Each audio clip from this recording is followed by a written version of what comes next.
Okay. The Torah Ohr Daf Kuf Beis. There is no Daf Kuf Aleph. So after finishing the Delesata yesterday on Daf Kuf, we go to Kuf Beis 102, and this is the first Daf of the Hisafis of the extra Maimarim that are added at the back of Torah Ohr, and Maimarim of the Alter Rebbe, edited by the Mitzvah Rebbe. This Maimar is on Parshas Vayechi, on the pasuk Nasati Lecha Shechem echad al achecha. Yaakov tells Yosef that I gave you one portion beyond your brothers. Asher lakachti miyad Amori. You'll have a portion, an extra portion in Eretz Yisrael, which I took from the hands of the Amorite,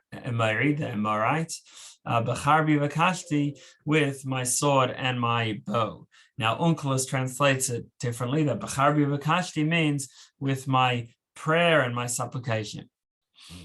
So we're going to explain this pasuk according to Chassidus.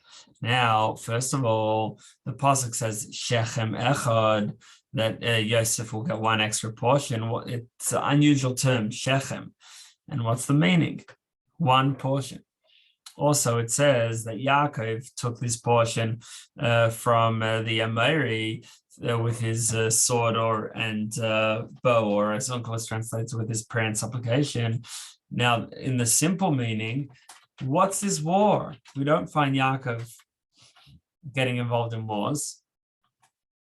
So now we're going to first explain the idea of the avodah of the Shevatim, of the tribes, the sons of Yosef, and the sons of Yaakov, and the avodah of Yosef. So the pasuk says in Tehillim, "Shesham al Shvatim shiftei ka lahidas l'shem havayim," that the Shevatim, who are the tribes of Hashem, went up to praise Shem Havayim, the name of Hashem.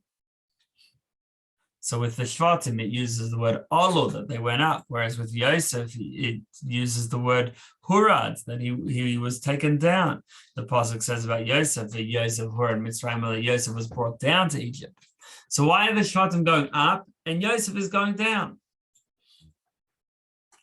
So first, to explain the idea of a name, and we said here to praise the name of Hashem. What's this idea of a name? So we have many qualities within us. When a person praises a quality that we have, that brings it to the forefront, and that makes that quality revealed. So if you say to someone, "Oh, you're so generous," or say, "Look, I shouldn't even have the chutzpah to mention this, to ask for this, but in your great kindness, in your great mercy, would you consider da, da, da, da."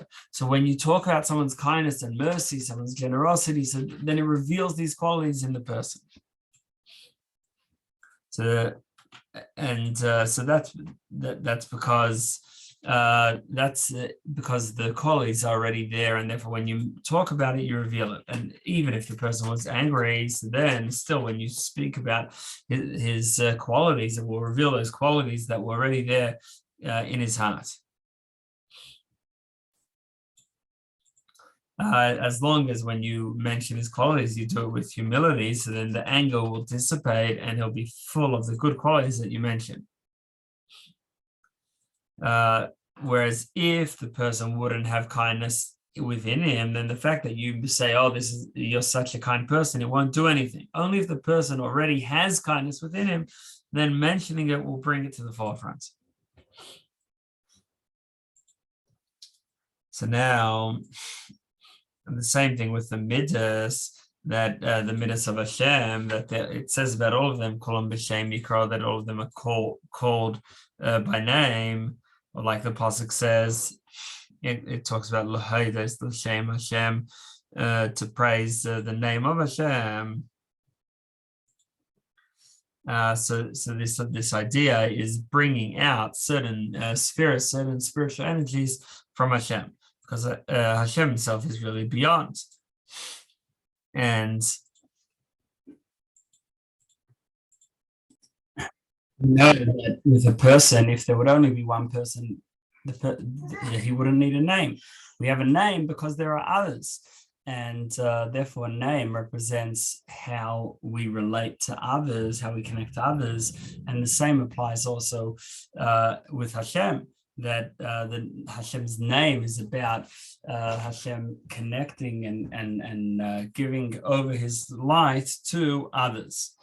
And now the pasuk we quoted before about the Shevatim from Tehillim, the pasuk says that Shechem al Shevatim shiftei ka. That's where the Shevatim, the tribes, went up, and then it continues. Then lahaidos l'shem Hashem.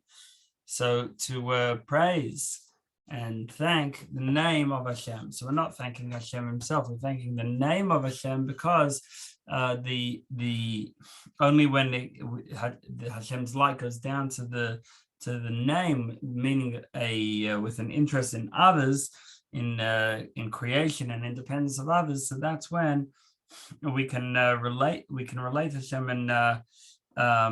and therefore praise Hashem. Hashem, so then our Isarusah, our arousal from below, elicits a corresponding Delieilah, an arousal from above. And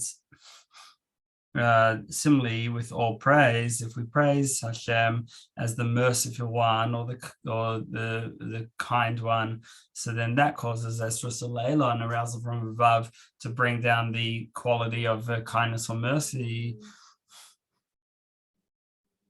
So that it should be brought down to the lower worlds, and to sustain those that require, we all require, but to sustain life, who rely on Hashem's support. So that's all because when we praise a certain quality with Hashem, we're bringing out that quality, and therefore causing that type of positive character to be manifest. Whereas without calling out that name, without our efforts, our introducing it, so then the world's really all nothing compared to Hashem. And like we know from the pasuk, it says about Hashem in the beginning of Hallel, that Hashem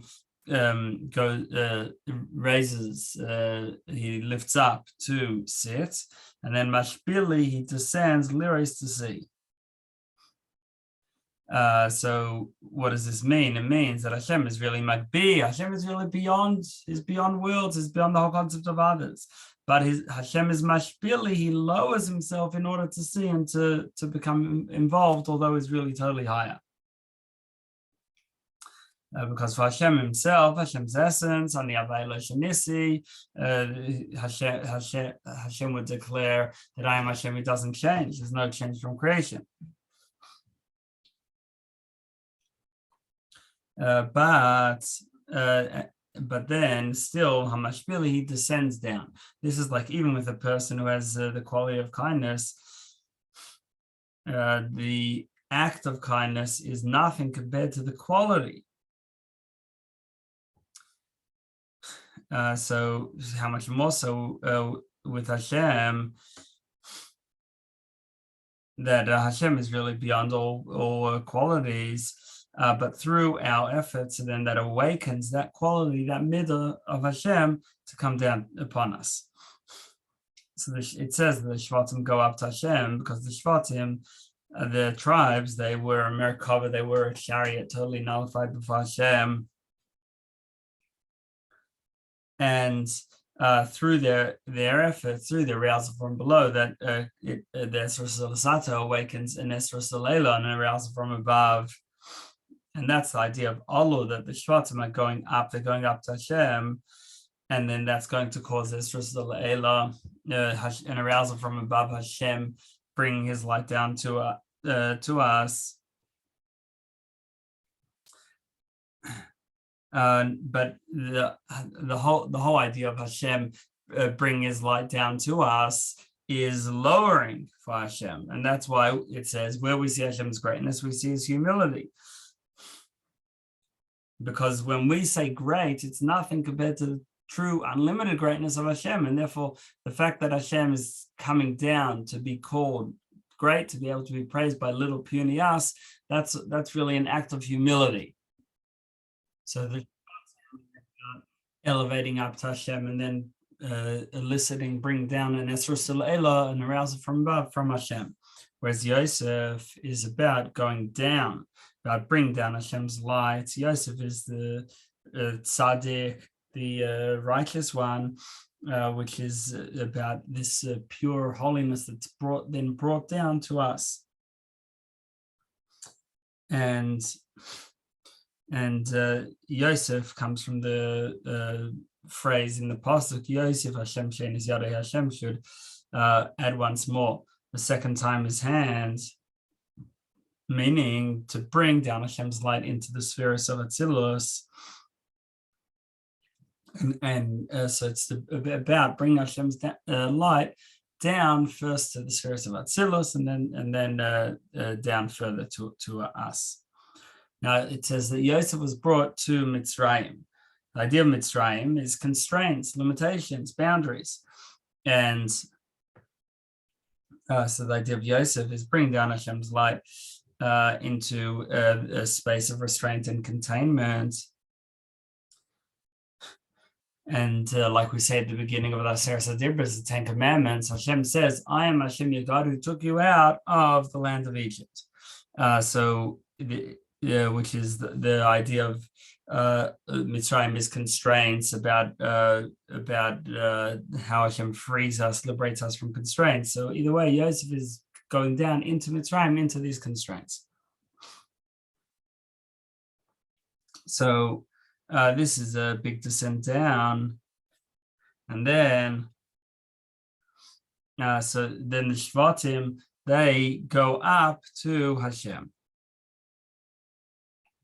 Yosef is going down to them, and they're going up to Hashem. Next paragraph, next space. So now we can go back and explain the pasuk that we started with. That I've given one portion. So this word Shechem, which means portion, it also means the shoulder, which is in the back of the body, and like the idea of the back represents when a person does something unwillingly, something that he doesn't really want to do. And through the Torah and Ma'asim Tovim and good deeds, so it creates a yichud, a unification, and to bring together Havaya and Elohim, that it should be all one.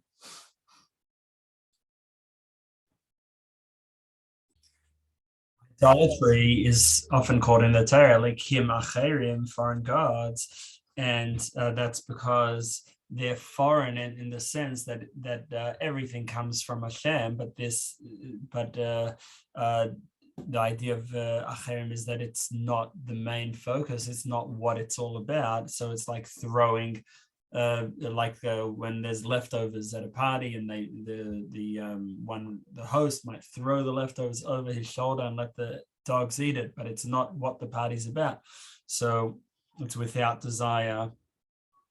Because everything receives its vitality, its existence from Hashem, but things that separate themselves from Hashem receive without desire. It's not what it's about. Whereas through learning Torah and doing good deeds, doing mitzvahs, so that links, that unites Hashem's name Yud-Kei Vav-Kei, which is Hashem's more internal name, with Elohim, which is Hashem as he's involved in nature. That it should all be one, and Hashem echad, echad. Hashem is one, and His name is one. There's both Hashem as He is for Himself in yichud, where it's clear that there's only Hashem, and yichud tata, which is Hashem's oneness as it is, as it can be understood within this world. So both of them come together. That we see that Hashem's inner desire, and which is what really enlivens everything, it becomes involved in the world. that like the pasuk says in Tehillim, ki imcha makar chaim, that with you is the source of life. But in your light is seen. That Hashem's light, which enlivens, that energizes heaven and earth, becomes nearer, becomes seen, and that means that Hashem is manifest and clearly, and we can see how Hashem is involved. And then that changes our whole reality, because the natural state of a human being is to see ourselves as real, and then Hashem, something up there, something we don't quite get.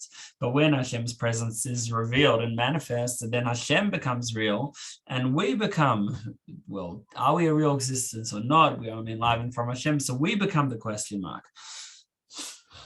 So in Hasidic terminology, that means that the ayin, the nothing, which is Hashem, that we don't quite get, becomes the main thing, the ikar, instead of the yesh, the ego, the what we do see as a more real entity to us, which is the physical things of this world and ourselves.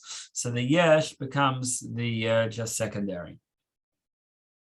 And that is through revelation of Hashem in the world, like the pasuk says about Moshiach, where there'll be full revelation of Hashem in the world. It says, "Az epech el amim." In Sefanya, it says that that az epech el amim safa brura la'avdei Shechem echad. And again, it uses this name Shechem, like in this blessing Yaakov gives to Yosef about Shechem. So the meaning is that then I will convert the peoples to a pure language, that all of them call in the name of Hashem, and then la'avdei Shechem echad, to worship Him of one accord. So everyone's coming together around serving Hashem, but it uses the word barura, safa burra, pure language, but burra also means to refine, which is the idea of refining bad from the good. That within our world, there's sparks of a high level of godliness, sparks of Torah, which fell down, and then we need to refine them to bring back those holy sparks to their source. And it says that when Moshiach comes, in this pasuk, it says "Vayavdu Shechem echad," all serve Hashem as one. But it uses the word Shechem means shoulders. The shoulders are sort of in the back. That the face is what where we have our inner vitality and our higher abilities, our mind, vision, hearing, etc. Speaking, and then the shoulders is sort of the back. It's when you want to throw something over your shoulders, it's not important, but we'll turn the shoulders into echad. Shechem echad, one shoulder, meaning turning the shoulder into one. That we'll see clearly how the superficial is just a cover over the internal, over the pnimis. Now, with Noach's sons, it also uses a similar terminology. Talks about the shoulders. Noach is drunk and he's uncovered, and then Shem and Yefes come and they take the garments over their shoulders and they walk backwards and they cover Noach. So now again we're talking about shoulders. Al Shechem Shnehem. So because Shem and Yefes were the ones who sort of turned over their shoulders to use it for a holy thing, so therefore when Moshiach comes, they'll be the one who will be transformed to holiness, and they are the ones who Tzefania is talking about. The descendants of Shem and Yefes are the ones who will be transformed with Moshiach, whereas Ham, who was the one who disgraced Noach, so he can't be refined. And he can only be eliminated, to be removed, in order to bring when the world reaches its completion. Like Medrash says that ultimately in the 7th millennium, after Moshiach comes, so then 1/3 of humanity will disappear, and 2/3 will remain. So the reason is because Shem and Yefes can be refined. that they should be transformed from Shechem, from the shoulder, which is the back, to echad, to be one with Hashem. Whereas schem, because schem is rooted more deeply into evil and he can't be refined to become one with Hashem, so the only solution is to remove him. Like it says, Baved Rishaim Rina, that with the destruction of Rishaim, of the wicked, there's a song, there's jubilation. Because there's a aspect of the gasus, of the coarseness and audacity within klippa, within evil, that can't be refined, it can only be removed. Whereas Shem and Yefes, they can be refined. Like it says that V'ro kol basar, that when Moshiach comes, all flesh will see Hashem. And v'yavo b'mayras tzurim, it's another pasuk says that they'll go into the caves between the rocks mipnei pachad Hashem, because of the fear of Hashem. So there'll be such a great revelation of Hashem, will be too much for them. They'll be like hiding, so to speak. And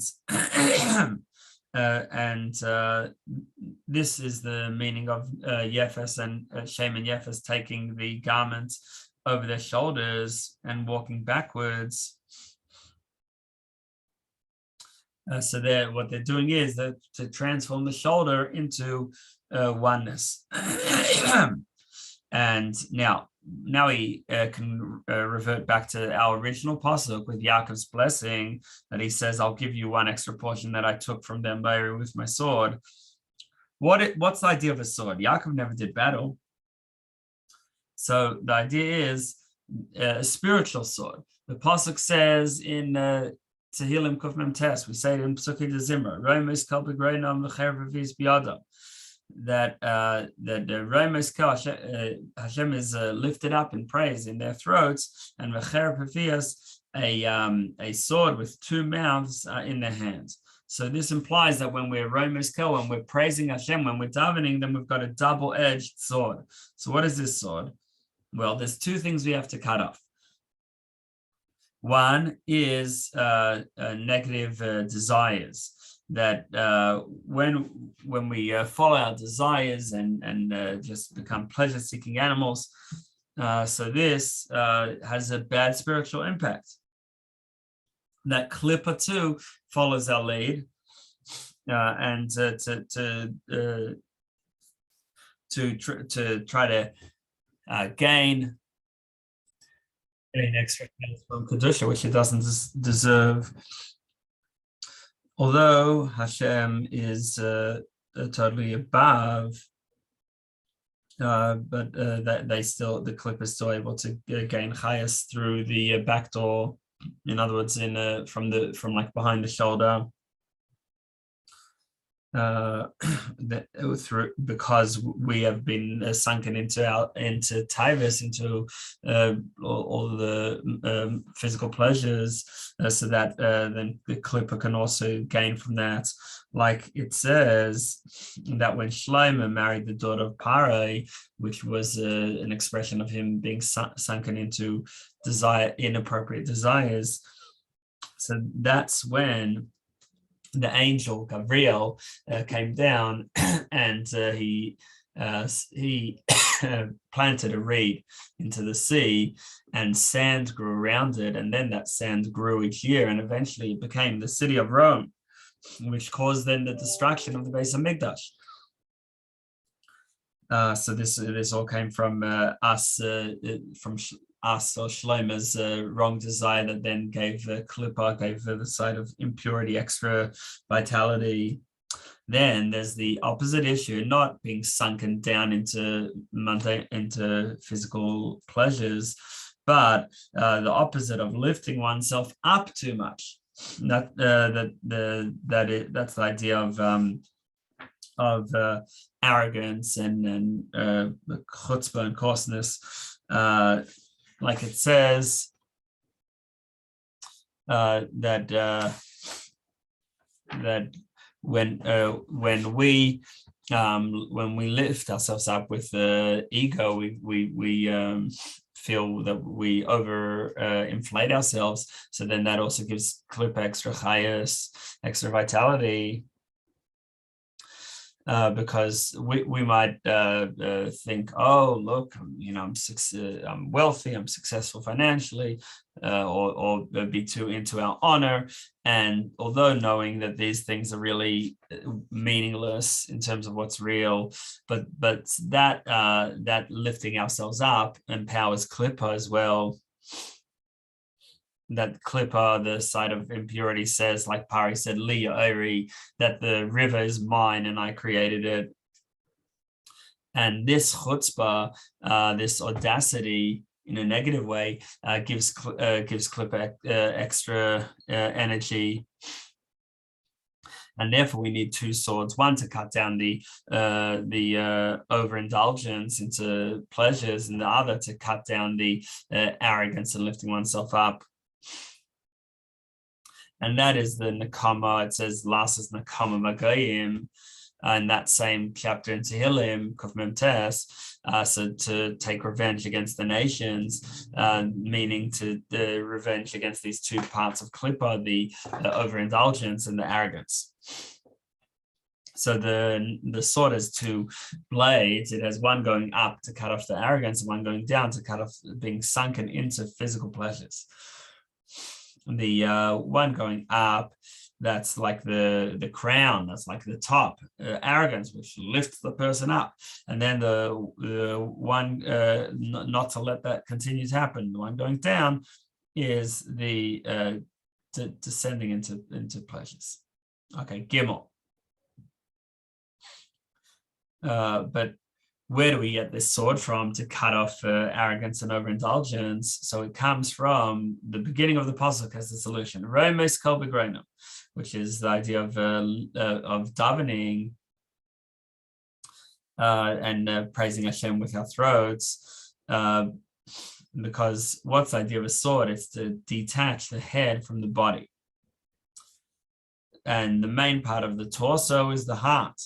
And we're disconnecting the heart and the brain, and therefore the person passes away. Now there are three aspects within this link between the brain and the heart, and that's the three most important things in the neck. So there's the air pipe, the wind pipe, and the veins that pass blood through the body, and they go through the neck as well. So the air pipe brings the moisture of the brain to the heart through the lungs. And then, so that's about bringing the brain to the heart. Then we have the food pipe. The food pipe brings food to the body to enliven it. And then the veins, they bring blood from the heart to the brain. So the air is starting off in the face and then going down to the heart, whereas the blood is starting off in the heart and going up to the brain. And then the food it spreads all over. It goes both ways, so to speak. Because when you eat food, then that food becomes blood, and the blood is strengthened.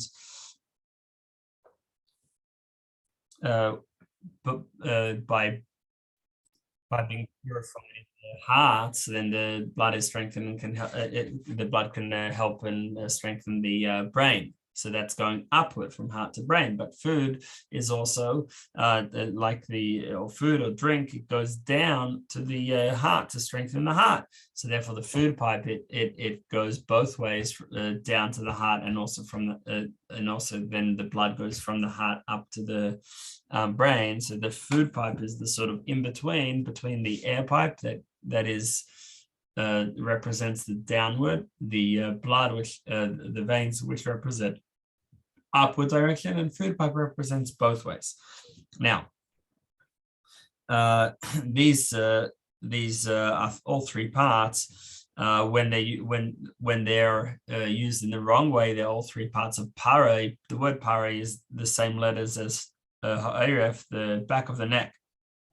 And pare is these three ministers: the butler, the baker, and the sarat habachim, which could be translated either as the butcher, or actually, like Onkelos translates it, the executioner. So the butler represents the air pipe, and that's to bring down chesed from above to below. The veins that represents the butcher or the executioner. And then the food pipe is represented by the baker. So the baker includes, as we said, the food pipe includes both ways. It helps the heart, it helps the brain. And baker is connected to Amori, what Yaakov calls in the pasuk the Amori. Amori comes from the word speaking. Now, when we speak, so we've got the ideas coming out of the brain, but then we have the passion coming out of the heart, and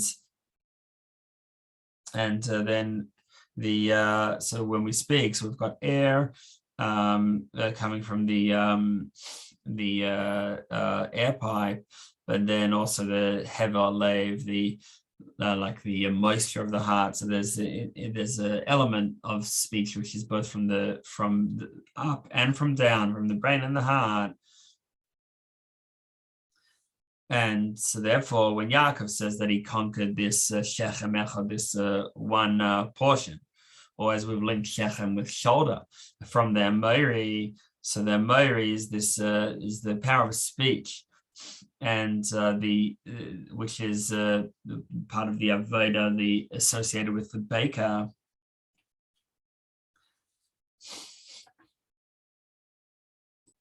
Therefore, the baker represents both going down, clipper descending, and clipper elevating. So he's the sort of ultimate clipper of the three, and therefore he was the one who the interpretation of the dream, who Yosef interpreted his dreams as that he was going to be hanged, because he represents the ultimate clipper who has to be destroyed. And for this reason, the clip is called, the source of clip is called ksil, the fool, because the sign of a fool is from speaking a lot. Like the joke that about someone says, before you spoke, I thought I had suspicions about you. Once you open your mouth, I see clearly that you're crazy. So speech is connected with foolishness, and when someone speaks a lot, so a wise person speaks a little, and there's a lot of content in it. A fool speaks a lot, and there's nothing there. And so this problem comes from machshava zaros of the yidden during davening, that when our mind is all over the place during davening, thinking about all different things. So then those letters that form our thoughts, they power clipper, they power evil, and they're the source of just silly speak about nothing of value. And then it also works in the other way, that from speaking dvarim b'teilim, from speaking about unimportant and silly things throughout the day, so that creates machshava zaros, that creates foreign thoughts, disturbing thoughts during davening. And this is because the Amori works both ways. We said that the baker and the food pipe, it both goes down to energize the heart and strengthen the heart, and also goes up to strengthen the brain. So it works both ways, from davening to the rest of the speech the rest of the day, from the speech the rest of the day to the thoughts of davening. But ultimately, Hashem just destroys, he blocks the scheming of the nations. Like it says, Hashem Samim. And Yaakov says that he was able to wrest the portion away from their Mori through the sword, and this is through the charbis. This represents the cheref, the two-bladed sword, which cuts off the head from the body, and then there can be no more yapping, no more just futile speech, because everything that clipper has, everything that there is on the side of impurity, that was already previously and this is its source, and there was already in the side of holiness. So just as we have these three ministers of Pare, we also have these three ideas on the side of holiness. The air pipe represents Chachma, like it says Knei Chachma, which is the desire and the the yearning to dig deep into Torah, which comes from Chachma, from wisdom.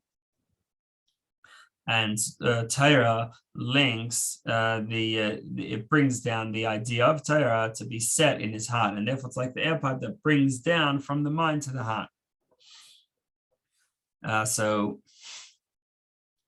And similarly with davening, so when we set in our heart the idea of Sevatim, how Hashem surrounds all worlds, in other words, that Hashem is beyond the worlds and just surrounding the worlds. So that's the idea of Romos Kel. Romos means Hashem is elevated, also from the word Ram.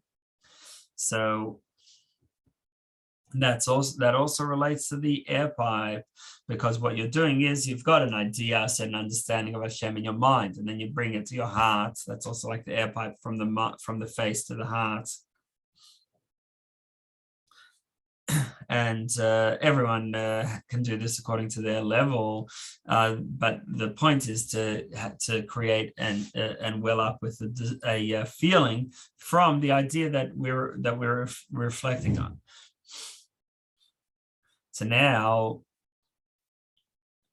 this is the davening is the Saramashkim, is the butler, and then so we had Torah as the and Tefillah as the koner, the air pipe, and the butler. Then we have the veins, or the executioner, which is passion from below up. So now we're starting off with the heart and going upward.